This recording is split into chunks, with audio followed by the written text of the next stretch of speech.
تمام ناظرین کے لیے ہم شکر گزار ہیں ہدایت ٹیلی ویژن نے کہ انہوں نے آج بخاری ہوٹل بلیک پول میں آ کر ہماری بلیک پول کی پہلی مجلس عزاء اور اس شہر کی پہلی مجلس عزاء کو کوریج دی اور ہمارے بزنس کو پروموٹ کیا۔ اور ہم تمام مومنین سے بھی کہتے ہیں کہ اگر کوئی سی سائڈ آئے، بلیک پول میں آئے، تو یہاں مومنین کو جو دیکھنے میں آیا ہے کہ نماز پڑھنے کی بڑی دقت ہوتی ہے، تو وہ آئیں اور بخاری ہوٹل میں آئیں اور انشاءاللہ یہاں نماز کی ادائیگی کریں۔ اور تمام مومنین کو بھی نیکسٹ ٹائم دعا کریں کہ ہم یہ پروگرام اس بخاری ہوٹل میں ذکر محمد و آل محمد بار بار کریں، اور انشاءاللہ اگلی بار بھی ہر سال ہم اس ذکر کو اس ہوٹل کی زینت بنائیں۔ اور تمام جو مومنین ہیں خاص طور پر وہ گروپس آتے ہیں سی سائڈ کی سیر کریں اور یہاں رہیں، اور ہمارے پاس ہالز بھی ہیں اور وہ یہاں آ کے اپنا ذکر محمد و آل محمد بھی کریں، نماز پڑھیں، ہر چیز کی سہولیات ہیں، حلال ہوٹل ہے۔ اور اس میں ہم نے کوئی ایسی چیز نہیں ہے، ہم نے بار اسٹریٹ وے کلوز کر دی ہے، اور ہوٹل صرف اپنی اسپیشلی خاص طور پر اپنی مسلم کمیونٹی کو سرو کرنے کے لیے ہم یہاں آئے ہیں، اور سب کو خوش آمدید کہتے ہیں جو آئیں۔ وهو خیر ناصر و معین، الحمد للہ رب العالمین بارئ الخلائق اجمعین، الصلاۃ والسلام والتحیۃ والاکرام علی رسول الانام سید المرسلین و خاتم النبیین و حبیب الہ العالمین و نور السماوات والارضین ابی الزہراء محمد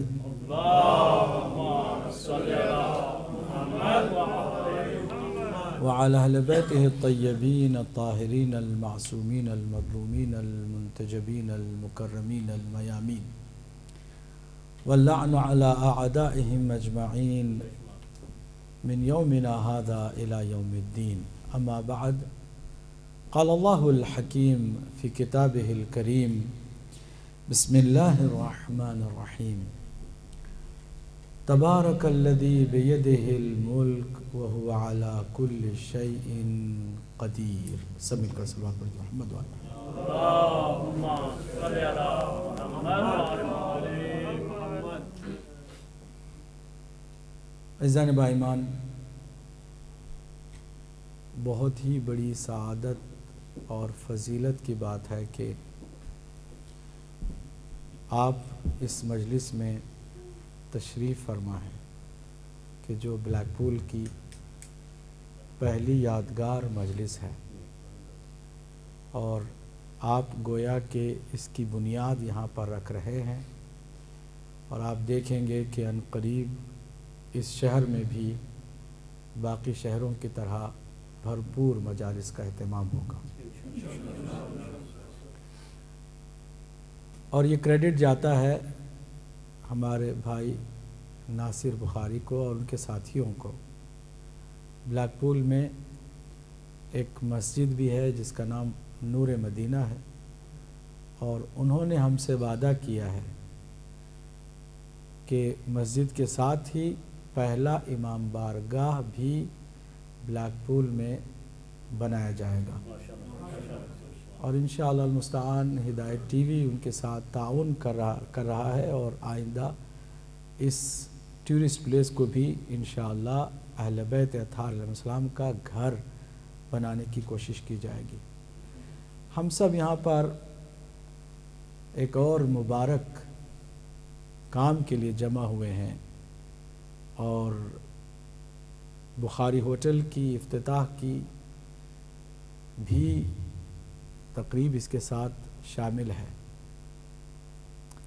معصومین علیہ السلام کو آپ کسی اور فنکشن میں اپنے گھر یا اپنے ہوٹل نہیں بلا سکتے ہیں، کیونکہ دنیا داری سے ان کا کوئی تعلق نہیں ہے۔ آپ برتھ ڈے پارٹیز مناتے رہیں، ائمہ معصومین ہرگز آپ کے گھر نہیں آئیں گے۔ آپ کوئی سیاسی تقریب کر لیں، اہل بیت اطہار کا کوئی کام وہاں پر نہیں ہوگا۔ کسی اور نام سے فنکشن کر لیں، حتیٰ اگر یہ کہا جائے کہ ہم اوپننگ سرمنی کا ایک فنکشن کر رہے ہیں ہوٹل کے لیے، تو بھی اہل بیت اطہار یہاں پر ہرگز نہ آتے۔ صرف ایک ہی ذریعہ ہے ان نورانی ہستیوں کو فرش پر بلانے کا، ایک ہی سورس ہے کہ ان نورانی قدسی ہستیوں کو اپنے گھر بلائیں یا اپنی کسی تجارت کے مکان پر بلائیں۔ وہ کیا ہے؟ مجلس کا فرش بچھا دو، مولا حسین علیہ السلام کے نام سے اس مجلس کی نسبت ہو جائے تو پھر معصومین علیہ السلام ضرور تشریف لاتے ہیں، اور وہ آتے ہیں تو ہماری طرح خالی ہاتھ نہیں آتے، وہ آتے ہیں تو بھرپور برکتوں کے ساتھ آتے ہیں، وہ آتے ہیں تو بہترین نعمتوں کے ساتھ آتے ہیں، وہ آتے ہیں تو رحمتوں کے ساتھ آتے ہیں۔ جب وہ آتے ہیں تو وہ اتنا دے جاتے ہیں کہ پھر ہمیں کسی اور در کی ضرورت ہی نہ پڑے، اور ان کا سب سے بڑا تحفہ کیا ہوتا ہے؟ برکت ہوتی ہے۔ توجہ فرمائیے گا، آج میں اس ہوٹل کی برکت کے لیے بھی برکت کے کچھ رموز آپ کے سامنے پیش کرنے کی سعادت حاصل کر رہا ہوں، تاکہ آپ بھی اپنے گھر کو بابرکت بنائیں، اپنے وجود کو بابرکت بنائیں، اپنے کاروبار کو بابرکت بنائیں، اور اپنے خاندان کو بابرکت بنائیں، اپنی نسلوں کو بابرکت بنائیں، اپنی اولاد کے اندر برکت کی عظیم نعمت کو بھر دیں۔ آپ اور ہم یہ کر سکتے ہیں، کیونکہ ہم ان ہستیوں کے ماننے والے ہیں کہ جو سراپا برکت رہی ہیں۔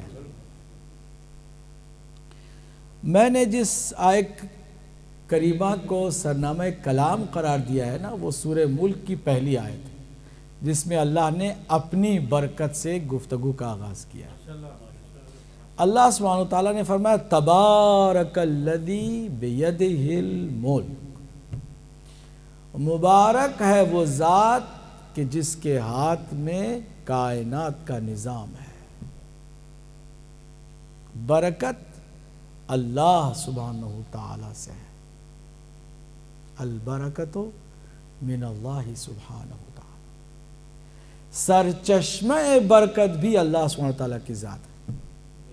تبارک الذی بیدہ الملک وہو علی کل شیء قدیر، وہ ہر چیز پر قدرت رکھتا ہے، اور وہ کتنا کریم ہے کہ قدرت رکھتا ہے کہ ہم نافرمانوں کو سزا دے مگر دیتا نہیں ہے،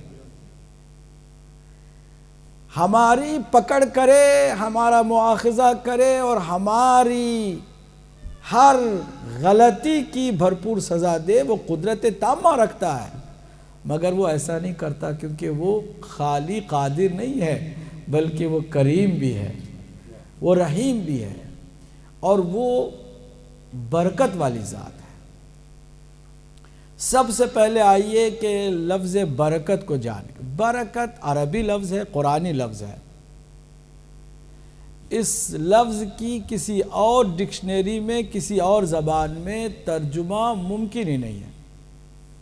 بہت سارے ایسے الفاظ ہیں کہ جو عربی کی زبان میں ہیں، اور اللہ نے اسی زبان سے اپنے کلام کو جو پیش کیا ہے وہ اس قدر بے مثال اور لاجواب ہے کہ اس کے بہت سارے ٹرمز اور ٹرمنالوجیز کی آپ کسی اور زبان میں ٹرانسلیشن ہی نہیں کر سکتے، ترجمہ ممکن نہیں ہے۔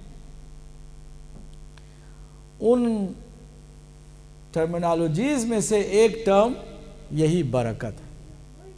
انگلش میں آپ برکت کو کیا کہیں گے؟ کوئی آپ کو لفظ نہیں ملے گا، ڈکشنری چھان جائیے، کیونکہ انگلش زبان میں جو اصل برکت کی روح ہے وہ موجود ہی نہیں ہے۔ اردو میں بھی امپورٹ کیا اسی لفظ کو، ایز اٹ از رکھ دیا گیا برکت، اور جو شخصیت یا جو جگہ، کوئی ہستی، کوئی زمانہ برکت والا ہو تو اس کو عربی ہی نے نام دیا ہے مبارک۔ بہت ساری چیزیں خود واضح طور پر سمجھ میں نہیں آتی، اس کے ضد کو دیکھ کر کے ضد کو سمجھیں گے تو شاید وہ سمجھ میں آ جائے۔ مثلا رات اگر خالی ہی 24 گھنٹے رات ہوتی اور کوئی چاہتا کہ ایکسپلین کرے رات کیا ہے تو ہرگز نہیں کر پاتا، کیونکہ وہ رات ہی میں ہے، رات سمجھ میں نہیں آتی حالانکہ رات میں ہی ہے، جب تک کہ اس کے مقابل میں، اس کے ضد میں دن کو نہ سمجھا جائے۔ جب دن سمجھ میں آ جائے تو بات سمجھ میں آ جائے گی کہ رات کسے کہتے ہیں۔ اگر کوئی پیاسا ہوتا ہی نہ اور لفظ پیاس کو ڈیفائن کرنے کے لیے کہا جاتا تو کوئی بھی نہ کرتا، کیونکہ پتہ ہی نہیں ہے، پتہ ہی نہیں ہے کہ یہ پیاس ہوتی کیا ہے، کیونکہ کسی نے اس کو محسوس کیا ہی نہیں ہے، کیونکہ پانی سب کے لیے میسر۔ اگر کہیں پانی آپ کو نہ ملے، وقت گزر جائے تو آپ خود بخود سمجھیں گے کہ پیاس کیا ہے۔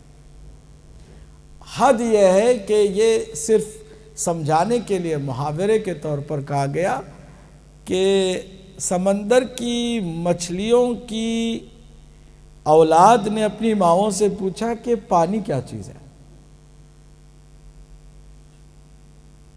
میرے ساتھ چل رہے ہیں نا تھوڑی دیر کے لیے؟ بہت سمپل ہے، آپ اپنا دل و دماغ میرے حوالے کریں تو بات بھی سمجھ میں آئے گی۔ مچھلیوں کی بچوں نے اپنی ماؤں سے کیا پوچھا کہ پانی کیا ہے، پانی کسے کہتے ہیں، What does water mean؟ ماؤں نے کوشش کی سمجھانے کی، مگر بچوں کو سمجھ میں بات نہیں آئی۔ سب نے طے کیا کہ چل کے سب سے بڑی مچھلی سے پوچھتے ہیں، وہ مور ایکسپیرینسڈ ہے اور ایکسپرٹ ہے، اس سے پتہ کرتے ہیں کہ پانی کو کیسے ڈیفائن کیا جائے، how to explain about water, what water is. جب سب سے بڑی مچھلی کے پاس ساری مچھلیاں گئیں تو بڑی مچھلی سے کہا کہ آپ بتائیں کہ پانی کسے کہتے ہیں۔ اسے کہا سمجھنا چاہتی ہو پانی کسے کہتے ہیں؟ بالکل، چلو میرے ساتھ۔ ساری مچھلیاں اس بڑی مچھلی کے ساتھ چل پڑی۔ میں چونکہ سمندر کے ساتھ ہی ہوں اس لیے میں یہ بات کر رہا ہوں۔ کہا کہ سمندر سے باہر نکلو۔ ساری مچھلیاں سمندر سے باہر نکلیں، نکل کے فوراً واپس اندر آ گئیں۔ تو بڑی مچھلی نے پوچھا سمجھ میں آیا کہ پانی کسے کہتے ہیں؟ کہاں بالکل سمجھ میں آیا۔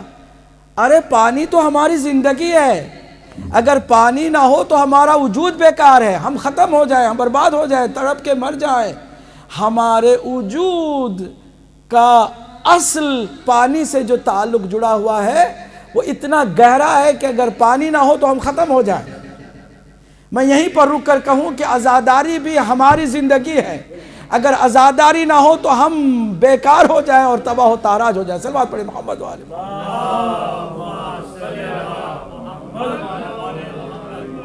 تو ڈیفینیشن کے لیے کبھی کبھی آپ کو الفاظ نہیں ملتے، آپ کو اس کے ضد کی طرف جانا ہوگا، تب جا کے بات سمجھ میں آئے گی۔ تو برکت کیا ہے؟ برکت کسے کہتے ہیں؟ کوئی ایک لفظ کسی زبان میں بھی نہیں ہے کہ جو برکت کو ٹرانسلیٹ کرے، اس کا الٹرنیٹو ہو اور کہے کہ ہاں یہ لفظ ہے برکت کا، اس کا ترجمہ اور اس کا پراپر انٹرپریٹیشن کے لیے ایک ہی ورڈ ہے۔ کوئی ایک ورڈ آپ کو نہیں ملے گا، آپ کو پوری ایک تعریف اس کی کرنی پڑے گی۔ عربی میں برکت کہتے ہیں اس اللہ کی دی ہوئی نعمت کو کہ جس کے اندر دوام پایا جائے۔ توجہ کیجئے، وہ نعمت کہ جو آپ کے ساتھ بھرپور رہے، ضائع نہ ہو، نقصان نہ ہو، مسلسل رہے، تو اسے کہتے ہیں برکت۔ اب ہمارے بخاری صاحب چاہتے ہیں کہ بخاری ہوٹل میں بھی برکت رہے، ظاہر سی بات ہے، اور ان کا یہ ہوٹل بن جائے مبارک، جو دوام رکھے، پائیدار ہو، باقی ہو، ضائع نہ ہو، اس نعمت کو کہتے ہیں، کہیے اس کو کیا کہتے ہیں؟ ہم جس کی بات کر رہے ہیں آپ بھی بولے نا، کیا کہتے ہیں اس کو؟ برکت۔ برکت کے اپوزٹ ہے نحوست۔ کیا ہے نحوست؟ کیا ہے؟ جس میں بقا نہیں ہے، جس میں دوام نہیں ہے، جس میں پانی کے بلبلے کی طرح ہر آن ختم ہونے کا اندیشہ ہے، جو ضائع ہونے والے، مٹ جانے والے، فنا ہو جانے والی چیز ہو، اسے کہتے ہیں نحوست۔ اب انسان کے بھی دو قسم ہیں، کچھ انسان ہیں برکت والے، کچھ انسان ہیں نحوست والے۔ یعنی کچھ انسان ہیں جس محفل میں بھی جاتے ہیں تو برکت کے ساتھ جاتے ہیں، اور کچھ انسان ایسے ہیں کہ جو جس محفل میں بھی جاتے ہیں تو نحوست کے ساتھ جاتے ہیں۔ اب جو برکت والے ہوتے ہیں ان کو کہتے ہیں کہ فلاں انسان مبارک ہے، اس کو بلاؤ تاکہ برکت گھر آئے، اور فلاں انسان منحوس ہے، اس کو مت بلاؤ کہ کہیں نحوست نہ آ جائے۔ اب برکت والا کون ہوتا ہے، نحوست والا کون ہوتا ہے، اس کا فیصلہ بیٹھے بیٹھے آپ کر سکتے ہیں، میں کر سکتا ہوں، اور چند سیکنڈز میں حدیث کا سہارا لے کر آپ کی خدمت میں بتا دوں کہ نحوست والا کون ہوتا ہے اور برکت والا کون ہوتا ہے۔ اگر کسی محفل میں آپ گناہ کے لیے بلاتے ہیں تو ہر آنے والا منحوس ہوتا ہے، اور اگر کسی مجلس میں مولا کے ذکر کے لیے بلاتے ہیں تو ہر آنے والا مبارک ہوتا ہے۔ نعرہ تکبیر، نعرہ رسالت، یا رسول اللہ، نعرہ حیدری، آواز بلند صلوات، اللہم صلی علی محمد وعلی محمد۔ تو اب سمجھ میں آیا ہم کیوں کبھی کسی جگہ میں برکت کے لیے مومنین کو اکٹھا کر کے مجلس برپا کرتے ہیں۔ اس لیے کرتے ہیں کہ ہر آنے والا چونکہ مجلس کی نیت سے آتا ہے وہ مبارک ہوتا ہے، برکت کے ساتھ آتا ہے، کوئی گناہ کرنے کے لیے نہیں آتا۔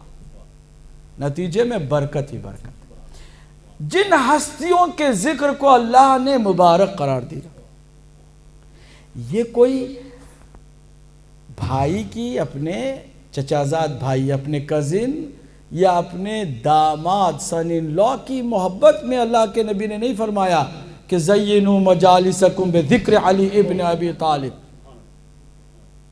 کہ تم اپنی مجلسوں کو علی ابن ابی طالب علیہ السلام کے ذکر سے زینت دو۔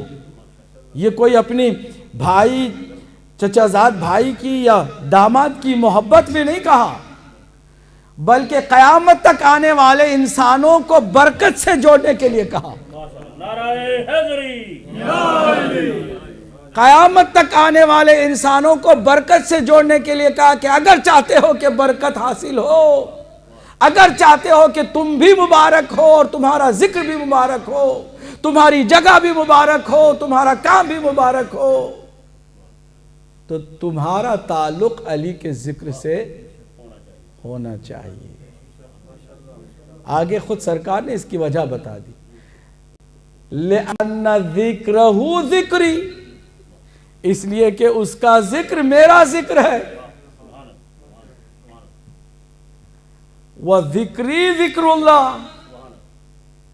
اور میرا ذکر اللہ کا ذکر ہے، وَذِكْرُ اللَّهِ ہے عبادہ۔ ابھی میں نے آیت پڑھی تبارک الذی بیدہ الملک، کہ جس کی ذات ہی مبارک ہے، سرچشمہ مبارک ہے، تو اس سرچشمہ مبارک برکت والے چشمے تک لے جانے کا جو ذکر ہے وہ ذکر علی ابن ابی طالب علیہ السلام۔ آواز بلند صلوات، اللہم صلی علی مگر سوال یہ پیدا ہوتا ہے کہ یہ گھما پھرا کے اللہ کے ذکر تک علی کے ذکر سے جانے کی کیا ضرورت ہے؟ آپ فرما رہے ہیں کہ علی کے ذکر سے مجلس کو زینت دو، اس لیے کہ اس کا ذکر میرا ذکر ہے، میرا ذکر خدا کا ذکر ہے، تو کیوں نہ سیدھے سیدھے خدا کا ہی ذکر کریں؟ شارٹ کٹ کیوں نہیں ہم کریں؟ سیدھے سیدھے بیٹھ کر اللہ اللہ اللہ اللہ کریں، سیدھے سیدھے ذکر خدا ہو جائے۔ کیونکہ آپ کہہ رہے ہیں کہ علی کا ذکر ہے تو میرا ذکر ہے، میرا ذکر ہے تو خدا کا ذکر ہے، خدا کا ذکر عبادت ہے، تو پھر گھما پھرا کے جانے کی کیا ضرورت ہے؟ سیدھے سیدھے اللہ کا ذکر کیوں نہ کریں؟ ہمارے بھائی یہی کہتے ہیں، جو بڑے بھائی ہیں اور جو بیچارے شارٹ کٹ کے قائل ہیں، توسل کے قائل نہیں، سورس کے قائل نہیں، ڈائریکٹ اللہ کا ذکر عبادت ہے تو ڈائریکٹ اللہ کا ذکر کرے۔ یہ کیا ہوئی بات کہ پہلے علی کا ذکر کرے؟ پھر پہلے تو جواب یہ ہے کہ ہم نہیں کہہ رہے، تمہارا رسول کہہ رہا ہے، اور رسول کی باتوں پر تمہارا اگر ایمان نہیں ہے تو پھر مسلمان بھی نہیں ہو۔ مگر سمجھانے کے لیے میں بتا رہا ہوں کہ حضور نے ایسا کیوں فرمایا؟ سیدھے سیدھے اللہ کا ذکر ہی عبادت ہے تو اللہ کے ذکر ہی کی بات کرتے، کہتے لوگوں کو جمع کرو، تلاوت کرو اور اللہ کا ذکر کرو، قصہ تمام۔ یہ کیا بات ہوئی کہ زینوا مجالسکم بذکر علی ابن ابی طالب، علی ابن ابی طالب کے ذکر سے زینت دو تاکہ اس کے ذکر سے میرا ذکر ہو، میرے ذکر سے خدا کا ذکر ہو۔ یا رسول اللہ، آپ نے یہ اتنا لمبا پروسیجر کیوں رکھا ہے؟ سیدھے سیدھے اللہ کا ذکر کیا حکم دیتے کہ اللہ کا ذکر کرنا ہے، جو کہ منبع برکت ہے، سرچشمہ برکت ہے، اس کی ذات بابرکت ہے، بس اسی کی بات ہوتی، کسی اور کی بات نہ ہوتی۔ تو جواب میں آپ کو یہی سرکار کی آواز آئے گی کہ نادانو سمجھا کرو، اللہ کا ذکر کب صحیح ہوگا؟ اس وقت ہوگا جب کوئی بندہ اللہ سے پہلے مجھے پہچانے گا۔ اگر مجھے ہی نہیں جانتا ہے تو وہ خدا کو کیا سمجھے گا؟ میں تو دکھائی بھی دیتا ہوں، تمہاری سمجھ میں بھی آ سکتا ہوں، جب تم مجھے ہی نہیں سمجھنا چاہتے تو میرا خدا کیسے سمجھ میں آئے گا؟ اور جو مجھے سمجھنا چاہتا ہے اسے پہلے علی کو سمجھنا ہوگا، اس لیے کہ جو علی کو نہ سمجھے وہ مجھے کیا سمجھے گا؟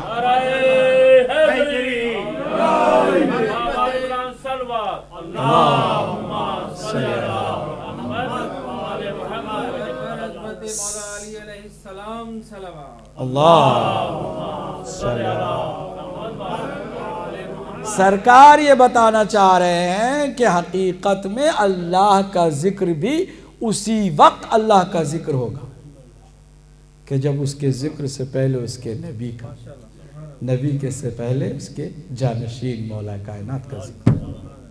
یہی وہ واحد دروازہ ہے جو آپ کو اس سرچشمے تک پہنچاتا ہے۔ آپ شارٹ کٹ چاہیں گے، شیطان کی گودی میں جا کے گریں گے، اللہ کا ذکر نہیں کریں گے، کیونکہ اللہ کو، شیطان کو اللہ کے ذکر سے کوئی پرابلم نہیں تھی، نہیں کیا آج کی آپ نے، اللہ کے ذکر سے کوئی پرابلم نہیں تھی، اسے تکلیف ہوئی تو اللہ کے خلیفہ سے تکلیف ہوئی۔ اگر اللہ کے ذکر کی بات ہوتی تو اس نے کبھی بھی ذکر میں کوتاہی نہیں کی تھی، ذرا برابر بھی اللہ کے ذکر میں اس نے کوئی کمی نہیں کی تھی، نہ اس کے ذکر کرنے میں اسے کوئی تکلیف ہوئی تھی۔ تکلیف کب ہوئی؟ جب اللہ نے حکم دیا کہ اب میرے خلیفہ کے سامنے جھک جاؤ۔ شیطان نے کہا میں یہ نہیں کر سکوں گا، تو معلوم ہوا کہ اللہ کا ذکر حقیقت میں وہی کر سکتا ہے کہ جو اس کے خلیفے کو مان کر اس کے سامنے جھک جاتا ہے۔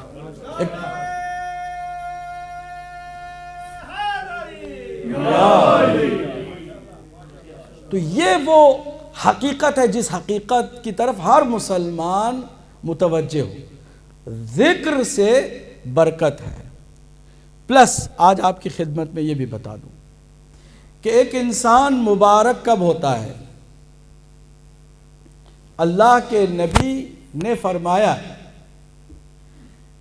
کہ جس کی نیت میں خیر ہو وہ حقیقت میں بابرکت انسان ہوا کرتا ہے۔ توجہ ہے میرے ساتھ؟ ابھی کچھ کام کی باتیں شروع کر رہا ہوں میں، سب کے کام آئے گی انشاءاللہ۔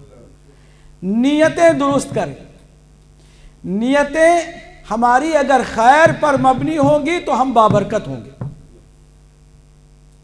اگر خدا نخواستہ ہماری نیت میں کسی کا بھی برا تصور آتا ہے تو ہم ہو جاتے ہیں منحوس.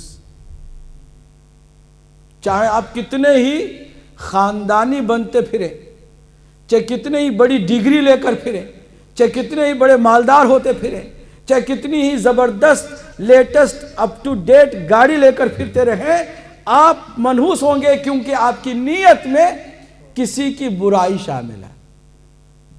مثلا اگر آپ کے سامنے کسی کی ترقی کی کوئی خبر پیش کی جائے اور آپ کو اس سے خوشی ہو، تکلیف نہ ہو، تو آپ مبارک ہیں.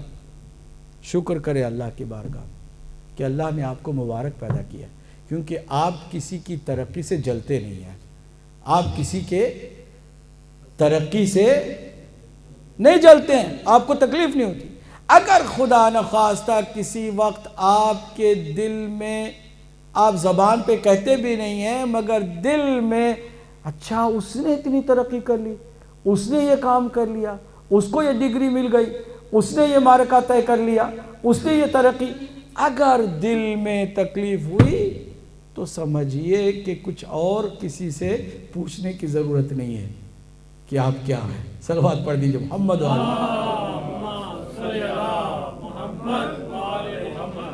تو مبارک ہونے کی پہلی اہم ضرورت، requirement of being Mubarak is to have good intention, pure intention. خرابی کسی کی ہم نہ چاہیں، کسی کی برائی، حتیٰ دشمن کی بھی ہم برائی نہ چاہیں. حضور کو اللہ نے ایک ایسا لفظ دیا کہ جو بظاہر وہ لفظ منفی ہے، نیگیٹو ہے. People they don't like to be called but that with that name. وہ کیا ہے؟ حریص. آپ کو پتا ہے اگر کسی کو کہے کہ فلاں آدمی سو گریڈی ہے تو وہ it's not good reputation for that kind of people. حریص یعنی گریڈی.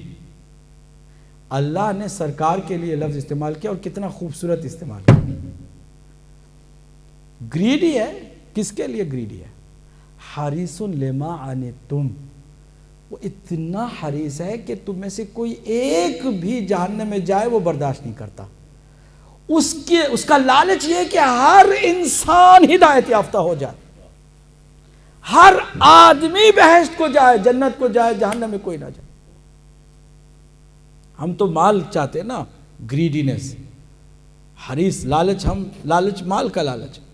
سرکار کو لوگوں کی ہدایت کا، یعنی کس قدر مبارک ہے سرکار کی ذات کہ جو کسی دشمن کو بھی جہنم میں جانا گوارا نہیں کرتا. چاہے کتنا ہی بڑا سخت ترین دشمن ہو، اس کی بھی نیت یہ ہے سرکار کی کہ وہ بھی اگر ہو سکے تو ہدایت پا جائے اور جنت میں چلا جائے. یہ ہے مبارک ذات، ایسی ہوتی نیت میں اتنا ہوتا ہے کہ دشمن کا بھی بھلا چاہے، کسی کا بھی برا نہ چاہے، کٹر سے کٹر دشمن کا بھی آپ بھلا چاہے، کسی کا برا نہ چاہے. آپ مبارک ہو جائیں گے. آپ جہاں جائیں گے نا برکت لے کے جائیں گے. آپ نے یقیناً حضرت یوسف علیہ السلام کے زندگی پر مبنی ایران نے جو فلم بنائی اس کو دیکھا ہوگا کہ وہ بچے ہیں مگر جہاں سے گزرتے ہیں تو ہریالی پھیل جاتی ہے. جو سوکھے ہوئے درخت ہیں وہ سرسبز و شاداب ہو جاتے ہیں. کیوں؟ معجزہ کر رہے ہیں؟ نہیں، ان کا معجزہ یہی تھا کہ وہ برکت والے تھے، یعنی کسی کی برائی نہیں چاہتے تھے، ہر ایک کی بھلائی چاہتے تھے. جب کوئی بھلائی کی نیت سے نکلتا ہے تو چاروں طرف ہریالی ہی ہریالی ہوتی ہے اور وہ دوسروں کے لیے مفید ہی مفید ثابت ہوتا ہے. تو پہلی چیز ہے نیتوں کو خالص کریں، بھلائی اور نیکی کسی اور کے حق میں چاہیں، برائی کسی کے حق میں نہ چاہیں، تب جا کے مبارک ہوں گے. دوسرا بنیادی کام ہے مبارک ہونے کے لیے، اور یہ بات میں ہمارے ناصر بھائی سے خاص کر گزارش کر رہا ہوں کہ اس ہوٹل کو وہ اگر چاہیں کہ مبارک ہو اور اس کی برکت ان کی نسلوں میں چلتی رہے انشاءاللہ، تو وہ ان سب باتوں پر غور کریں۔ یہ جو ہیں بہت ہی قیمتی نسخے ہیں جو میں آپ کی خدمت میں پیش کر رہا ہوں، اور وہ بھی احادیث اور قرآن کی آیات کی روشنی میں پیش کر رہا ہوں۔ اپنی طرف سے کوئی بناوٹی بات ہم کبھی نہ پیش کر سکتے ہیں، نہ ہم اس کو جائز سمجھتے ہیں۔ جو اللہ کے کلام اور اس کے نبی کی بتائی ہوئی حدیثوں سے بات سمجھ میں آئی، وہ آپ کے سامنے پیش کر رہا ہوں۔ دوسرا اہم مبارک بنانے کے لیے خود کو، اپنے کاروبار کو، جو نسخہ ہے وہ یہ ہے کہ کوشش کریں کہ نیکی بھی اپنی دوسروں تک پہنچائیں، یعنی کوشش کریں کسی کے بھی چھوٹا ہو یا بڑا ہو کام آئے، معمولی سا کام بھی آ جائے۔ اگر کوئی آپ کے سر سے کوئی ایک تنکا بھی ہٹاتا ہے نا تو وہ نیکی ہے۔ ایک آدمی کا ہاتھ پکڑ کے گرنے سے بچاتا ہے، وہ نیکی ہے۔ کسی کے راستے سے ایک پتھر کوئی ہٹاتا ہے، وہ نیکی ہے۔ کسی کو ایک اچھا مشورہ دیتا ہے، نیکی ہے۔ کسی مرجھائے ہوئے چہرے کو کوئی اچھی بات کر کے کھلا دیتا ہے، نیکی ہے۔ اپنے گھر والوں، بچوں، ماں باپ اور عزیزوں کے چہروں کو گلاب کی طرح کھلا دے کوئی اچھی بات کر کے، نیکی ہے۔ مبارک لوگ ایسا کرتے ہیں کہ وہ اپنی زندگی میں خود بھی نیک ہوتے، کوشش کرتے ہیں کہ نیکی دوسروں تک بھی منتقل ہو، ٹرانسفر ہو، فائدہ دوسروں کو بھی لگاتار ملتا رہے۔ یہ عظیم نیکی ہے، اور نیکی کے ذریعے سے آپ مبارک ہو سکتے ہیں۔ کوشش کریں یہاں سے یہ کام بھی کریں۔ تیسرا اہم پوائنٹ، نسخہ مبارک خود کرنے کے لیے، اپنے کاروبار کو مبارک بنا کے رکھنے کے لیے، نسلوں کو آباد کرنے کے لیے، برکت کے ساتھ جوڑنے کے لیے، یہ ہے کہ ہمیشہ کوشش کریں سچائی سے کام لیں، صرف سچ بولیں۔ ہمیں اللہ نے حکم دیا کونوا مع الصادقین، سچوں کے ساتھ ہو جاؤ، اس لیے کہ برکت سچوں کے ساتھ ہوتی ہے، نحوست جھوٹوں کے ساتھ ہوتی ہے۔ یہ بہت اہم نسخہ ہے۔ کوشش کرے ایک آدمی اپنے کاروبار میں سچ بولے، اور سچ بولنے میں نقصان بھی ہو جائے نا عارضی، وہ اس نقصان کو برداشت کرے تاکہ برکت ہاتھ سے نہ جائے۔ برکت چلی جائے اور بہت بڑا فائدہ بھی ہو جائے وقتی طور پر، تو وہ نحوست کے ساتھ فائدہ تباہ کر دینے والا فائدہ ہوتا ہے، اس سے فائدہ نہیں ہوتا زیادہ، بلکہ تھوڑا وقت گزرنے کے بعد تباہی آ جاتی ہے۔ کوشش کریں کہ سچائی سے کبھی بھی اپنے آپ کو دور نہ کریں۔ یہ بہت اہم نسخہ ہے جو معصومین نے ہمیں دیا ہے کہ سچ بولو۔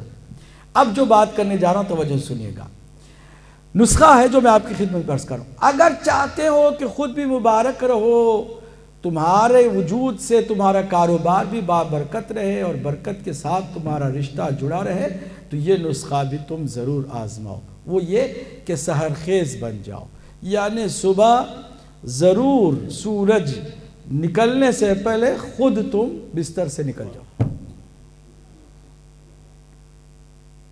ایک مقام پر میرے مولا نے سورج کی طرف دیکھا، اگر سورج میرے مولا کا غلام نہ ہو تو کس کا غلام ہو؟ سورج کی طرف دیکھا، کہا اے سورج، تو کیا بتا سکتا ہے کہ کبھی تو نکل آیا ہو اور علی بستر پر سوتا رہے؟ کبھی ہوا ایسا کہ تو نکل آیا ہو اور علی بستر پہ ابھی پڑا ہوا ہو؟ کبھی ایسا ہوا ہے؟ اگر سورج کو بھی غلام کرنا ہو تو علی کی اس کردار کو اپناؤ۔ سحر خیزی سے بڑے برکات، بڑی برکتیں۔ سرکار دو عالم صلی اللہ علیہ وآلہ وسلم نے فرمایا کہ ہر دن برکت لے کر ہر انسان کے پاس فرشتے آتے ہیں اور وہ ڈسٹریبیوٹ کرتے ہیں اور چلے جاتے ہیں۔ 99% برکت ان لوگوں کو دے جاتے ہیں جو سورج نکلنے سے پہلے اٹھ جاتے ہیں بستر سے، سحر خیز جو ہوتے، ان کو 99% دے جاتے.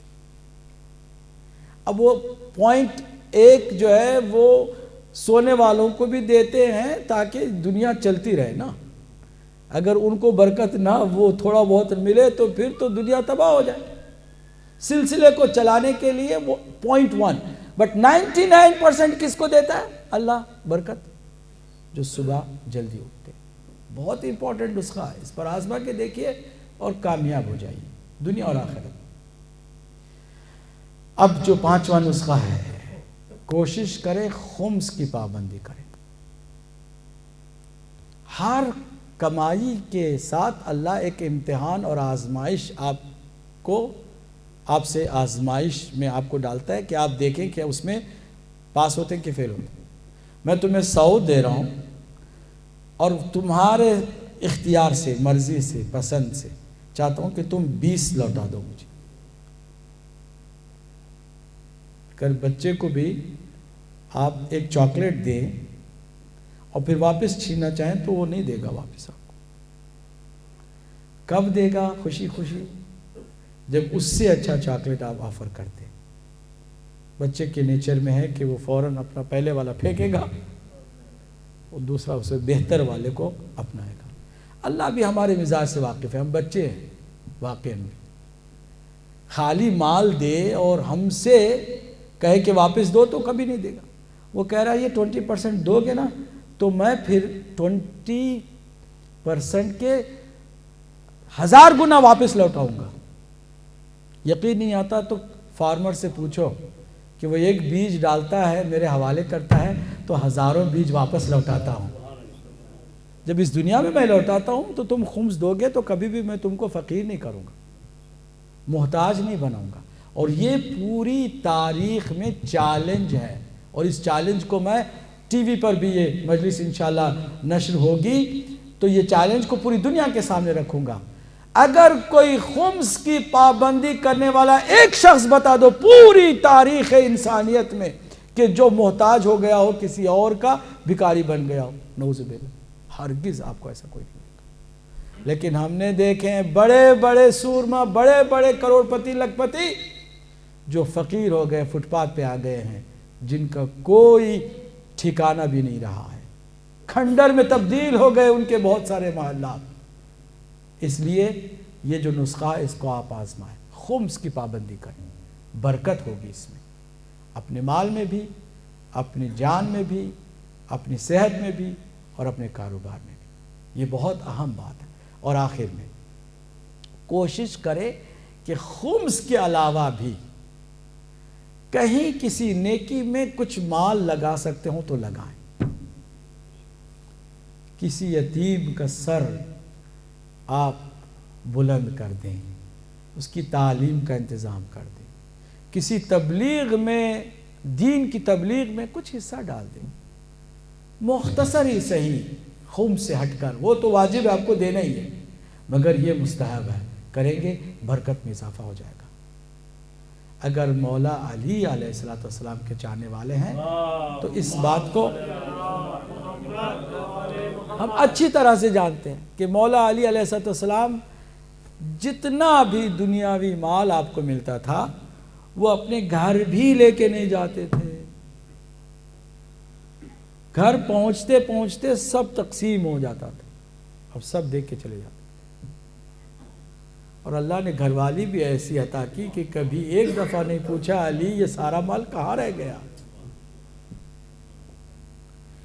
آپ سے کسی نے پوچھا, اور بہت ویلڈ کوشچن ہے, اور آج اگر ہم اس سوال کی طرف جائیں تو ہر کوئی اسی سوال کو ہی اہمیت دیتا ہے, اسی کی ویلیو.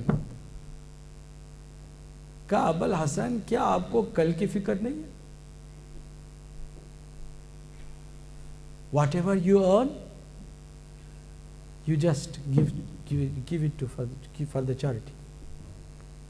کچھ بھی اپنے لیے نہیں رکھتے. آپ کو کیا کل کی فکر نہیں ہے؟ اکثر ہماری یہی سوچ ہے نا, جب ریٹائرڈ ہو جائیں گے تو اچھی حالت میں رہیں گے, کچھ پیسے سیونگ میں رکھو, پراپرٹی بنا لو, زمینیں, جائیداد, جاگیر, بینک بیلنس. ہماری سوچ ایسے ہی ہے نا. اب مولا نے کیا جواب دیا ہے؟ فرمایا کہ اذا وجدنا عطانا، جب ہم کچھ مال دنیا سے پاتے ہیں تو فوراً عطا کر دیتے ہیں.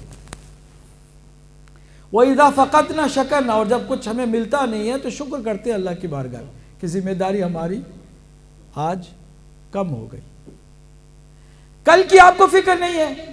فرمایا اپنے رب پر ایمان اتنا میں رکھتا ہوں کہ اس رب نے جو آج دیا ہے وہ تو ہوگا اور دے گا بھی، چاہے لینے والے ہوں یا نہ ہوں. کیا اتنا عقیدہ ہمارے اندر نہیں آ سکتا کہ ہم اس پر بھی سوچیں کہ بھئی ٹھیک ہے، ضروری ہے کمانا اور اپنی محنت کی روٹی کھانا اتنا ضروری ہے کہ میرے مولا نے فرمایا کہ جو اپنی محنت کی روٹی نہیں کھاتا بلکہ دوسروں پر بوجھ بن جاتا ہے، فرشتے اس پر روزانہ 24 گھنٹے لعنت کرتے ہیں.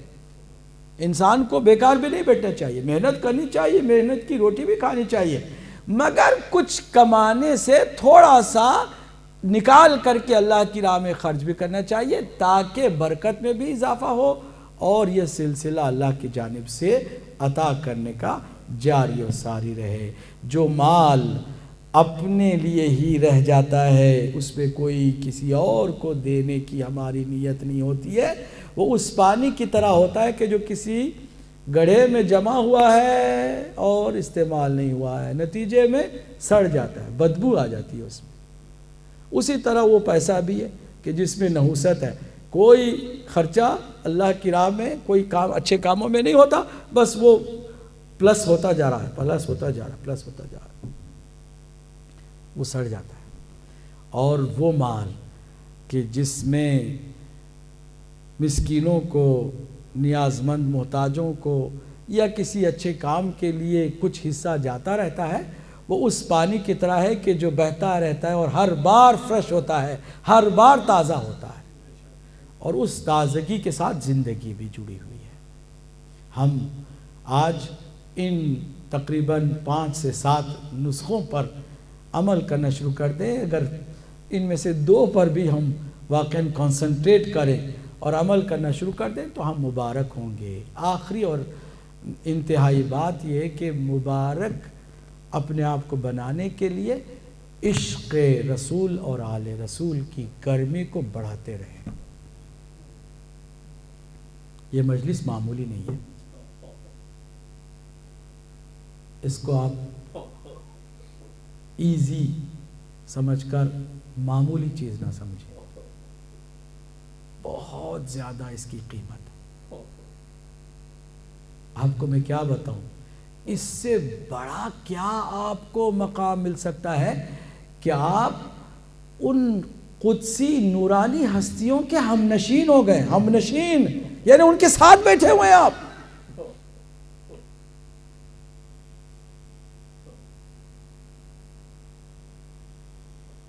عجیب ہے. بہت مشہور راوی ہے اہل سنت کے بھی نزدیک، بخاری کا بھی راوی ہے، وہ چوتھے امام کے زمانے میں رہتا تھا. اس نے اپنے گھر میں اپنی بیٹی کی شادی میں مولا کو دعوت دی، آپ آئیں گے تو برکت آئے گی، میں اپنی بیٹی کی شادی کروں، تشریف لائیں. امام نے کہا کہ ہم خوشی کے کسی بھی محفل میں جانے کو پسند نہیں کرتے. کربلا کے بعد میرے مولا نے ایک دفعہ بھی مسکرایا.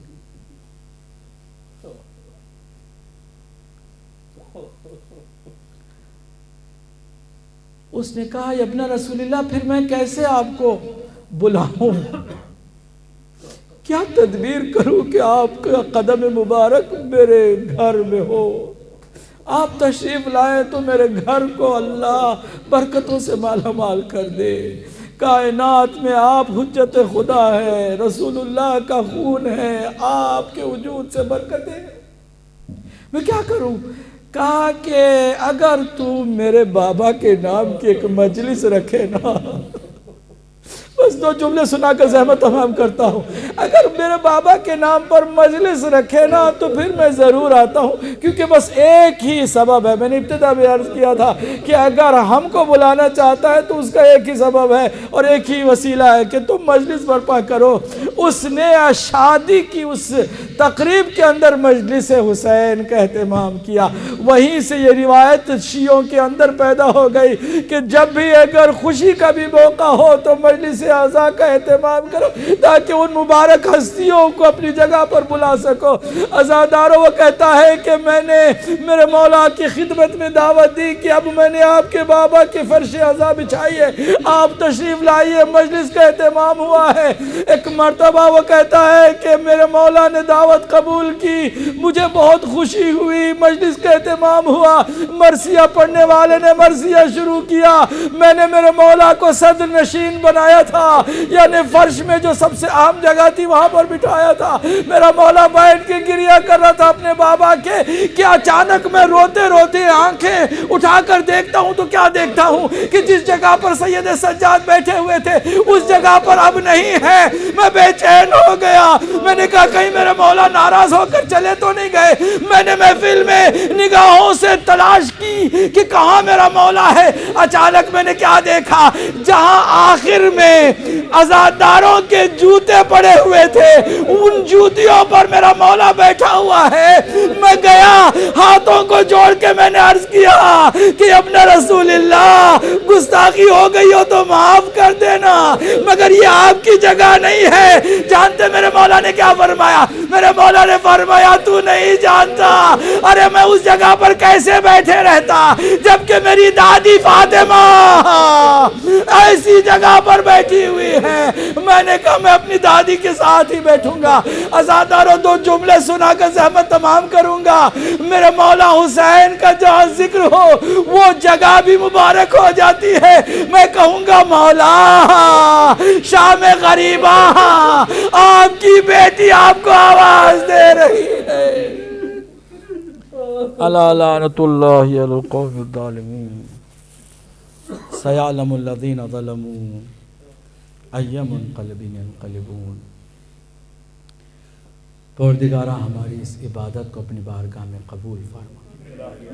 الہی و ربی و مولائی ہم سب کو صحیح معنوں میں برکت کے جتنے اسباب ہیں ان کے ساتھ جڑے رہنے اور اپنی ذات کو اور اپنے وجود کو مبارک بنانے کی توفیق عطا فرما.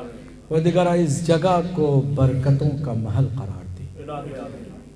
پروردگارہ تیری جتنی برکتیں ہیں نعمتیں ہیں اس جگہ پر سرازیر فرما. اس جگہ سے نحوست کو، بلا کو، ناگہانی حادثے کو، نقصان کو، پریشانی کو، مصیبت کو، غم کو، آفت کو دور فرما. ہمارے بھائی ناصر کی اس کاروباری زندگی میں برکتوں سے مالا مال انہیں فرما. پروردگارہ ہم سب کو دنیا اور آخرت میں اہل بیت اطہار کے ساتھ محشور فرما. الہی ہمارے والی وارث امام زمانہ کے ظہور میں تعجیل فرما. ہم سب کو امام کے آوان و انصار اور لشکر میں شمار فرما. ہمارے مرحومین و مرحومات کی مغفرت فرما. انہیں جوار ائمہ معصومین میں جگہ عنایت فرما. ایک مرتبہ سورہ حمد پڑھ کے جتنے بھی بیمار ہیں پروردگار ان کو شفاء کامل عاجل عطا فرما. اس وقت جو یہاں پر تشریف رکھتے ہیں مومنین اور مومنات ان میں کوئی بھی پریشان حال ہے تو سید سجاد کے صدقے میں ان کی پریشانی کو دور فرما. انہیں دنیا میں کوئی غم نہ دے سوائے غم اہل بیت اطہار علیہ السلام کے. پروردگارہ ہماری ان تمام عبادات کوششوں کو ذکر کو اپنی بارگاہ میں قبولیت کا درجہ عطا فرما. گزارش ایک مرتبہ سورہ حمد پڑھ کے تمام مرحومین خاص کر ناصر بھائی کے جتنے بھی مرحومین مرحومات ہیں ان کی روح کو شاد فرما. بسم اللہ. سے رضا دیتے ہیں کربلا والے ہمیں در سے رضا دیتے ہیں.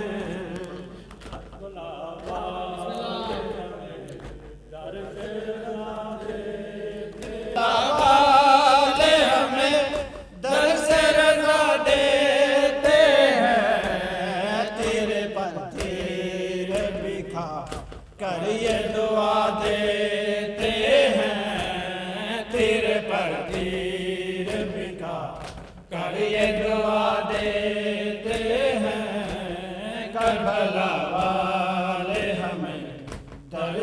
رضا دیتے ہیں کربلا والے ہمیں درس رضا دیتے ہیں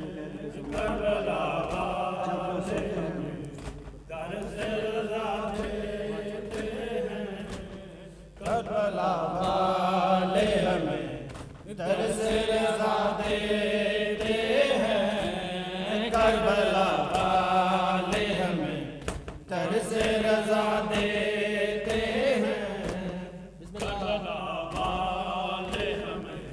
درس رضا دیتے ہیں کربلا والے ہمیں درس رضا دیتے ہیں قید وہ قید کے سونے بھی نہ پائے عابد قید وہ قید کے سونے بھی نہ پائے عابد جب وہ سوتے ہیں تو زنجیر ہلا دیتے ہیں جب وہ سوتے ہیں تو زنجیر ہلا دیتے ہیں کربلا والے ہمیں درس رضا دیتے ہیں کربلا والے ہمیں رضا دیتے ہیں کربلا والے ہمیں درس رضا دیتے ہیں کربلا والے ہمیں درس رضا دیتے ہیں ہم نے مانگے کہ پانی ذرا چچا لوٹاؤ خشک ہونٹوں سے معصوم صدا ہم نہ مانگیں کہ کبھی پانی چچا لوٹاؤ ہم نہ مانگیں کہ کبھی پانی چچا لوٹاؤ خشک ہونٹوں سے یہ معصوم صدا دیتے ہیں خشک ہونٹوں سے یہ معصوم صدا دیتے ہیں کربلا والے ہمیں سر سے رضا دیتے ہیں کربلا والے ہمیں در سے رضا دیتے ہیں کربلا والے ہمیں در سے رضا دیتے ہیں کربلا جو در سے رضا دیتے مجھ کو پہچانو ذرا ظالموں سے مجھ کو مہمان بنا مجھ کو پہچانو ذرا ظالموں سوچو سمجھو مجھ کو پہچانو ذرا ظالموں سوچو سمجھو مجھ کو مہمان بنا کر یہ دغا دیتے ہو مجھ کو مہمان بنا کر یہ دغا دیتے ہو کربلا والے ہمیں در سے رضا دیتے ہیں جیو بسم اللہ ہمیں در سے رضا دیتے ہیں کربلا والے ہمیں در سے رضا دیتے ہیں کربلا والے ہمیں در سے رضا دیتے ہیں کربلا والے ہمیں در سے رضا دیتے ہیں بسم اللہ ہائے نانا تیری امت کے یہ بے درد نہیں پانی جب مانگے تو یہ